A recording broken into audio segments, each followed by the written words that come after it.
ನಮ್ಮ ಯಲಹಂಕದಲ್ಲಿ ಇಲ್ಲಿ ಸಿಗೋ ಖಾರದ ಕಡಲೆಪುರಿ ಅಂದ್ರೆ ಸಿಕ್ಕಾಪಟ್ಟೆ ಫೇಮಸ್. ಹಾಗೆ ಇವ್ರು ಮಾಡುವಂತ ಗಿರ್ಮಿಟ್ಗೆ ಒಂದು ಸಪ್ರೇಟ್ ಫ್ಯಾನ್ ಬೇಸ್ ಇದೆ ಅಂದ್ರೆ ತಪ್ಪಾಗೋದಿಲ್ಲ. ಕಳೆದ 11 ವರ್ಷಗಳಿಂದ ಮನೇಲೇನೆ ಸಕ್ಸಸ್ಫುಲ್ ಆಗಿ ನಡೆಸ್ಕೊಂಡ್ ಬರ್ತಾ ಇದ್ರೆ ವಿ.ಕೆ. ಗಿರ್ಮಿಟ್ ಅಂಡ್ ಮಿರ್ಚಿ ಮಂಡಕ್ಕಿ ಅಂದ್ಬಿಟ್ಟು 10th B cross Basavalingappa park ಹತ್ರನೇ ಈ ಜಾಗ ಲೊಕೇಟ್ ಆಗಿರುತ್ತೆ.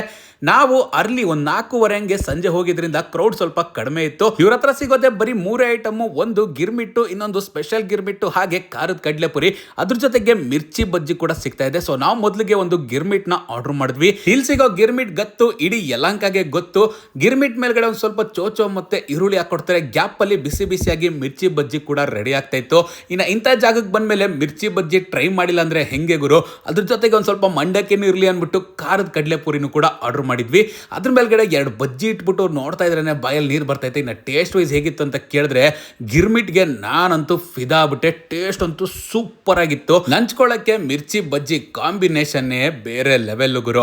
ಇನ್ನು ಖಾರದ ಕಡಲೆಪುರಿ ವಿಚಾರಕ್ಕೆ ಬಂದ್ರೆ ಇದು ಕೂಡ ಸಿಕ್ಕಾಪಟ್ಟೆ ಸೈಕಾಗಿತ್ತು. ಇದನ್ನು ಕೂಡ ಮಿರ್ಚಿ ಬಜ್ಜಿ ಒಟ್ಟಿಗೆ ಟ್ರೈ ಮಾಡಿದೆ. ಟೇಸ್ಟ್ಗೆ ನಾನಂತೂ ಫಿದಾ ಬಿಟ್ಟೆ. ಗಿರ್ಮಿಟ್ನೇ ಇದು ಬೀಟ್ ಹೊಡಿಯುತ್ತೆ, ಅಷ್ಟು ಸಖತ್ತಾಗಿದೆ. ಜಾಗ ನೆನಪಿದೆಯಲ್ಲ, ವಿ.ಕೆ. ಗಿರ್ಮಿಟ್ ಅಂಡ್ ಮಿರ್ಚಿ ಮಂಡಕ್ಕಿ ಅಂದ್ಬಿಟ್ಟು ಯಲಹಂಕದಲ್ಲಿದ್ರೆ ಮಿಸ್ ಮಾಡದೆ ವಿಸಿಟ್ ಮಾಡಿ.